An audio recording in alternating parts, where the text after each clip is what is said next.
नमस्कार, मी पंजाब डक हवामान अभ्यासक मुक्काम पोस्ट गुगळी धामणगाव तालुका शिलो जिल्हा परिषद. आजपासूनचा परत एक शेतकऱ्यासाठी अंदाज येत आहे. मागच्या अंदाजामध्ये सांगितलं होतं की राज्यामध्ये 4 तारखेला विदर्भात पूर्व विदर्भात पाऊस येईल, 5ला पश्चिम विदर्भाकडे येईल आणि 6ला मराठवाड्यापर्यंत येईल. तर 6ला मराठवाड्यापर्यंत काल पाऊस आलेला आहे. योगायोगाने तुम्हाला सांगतो हे काल आमच्या भागामध्ये पाऊस आलेला आहे. तर काल या ठिकाणी पाऊस पडलेला आहे. तर त्याच्यानंतर आता परत सर्व शेतकऱ्यासाठी अंदाजाची बाजी 7ला ते पाऊस म्हणलं की पुन्हा आणि पुढं सरकणार आहे.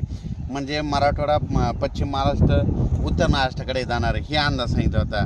तर योगायोगाने सांगतो की आता आज 7, 8, 9ला तो पाऊस आता राज्यामध्ये आता बराच पुढं सरकणार आहे. म्हणजे उत्तर महाराष्ट्राकडे, सातारा, सांगली तिकडं देखील जाणार आहे आणि मराठवाड्यात देखील बऱ्याच ज्या ठिकाणी नाही पडला त्या ठिकाणी ह्या 3 दिवसात चांगला पाऊस पडणार आहे. म्हणून ही खास करून शेतकऱ्यासाठी आनंदाची बातमी. म्हणजे सांगायचं झालं तर राज्यामध्ये आपण सांगितलं होतं की राज्यामध्ये 4 तारखेपासून 11 तारखेपर्यंत पाऊस पडणार, तर तो पडणारच आहे. म्हणून ह्या सर्व शेतकऱ्यांना आनंदाची बातमी आहे.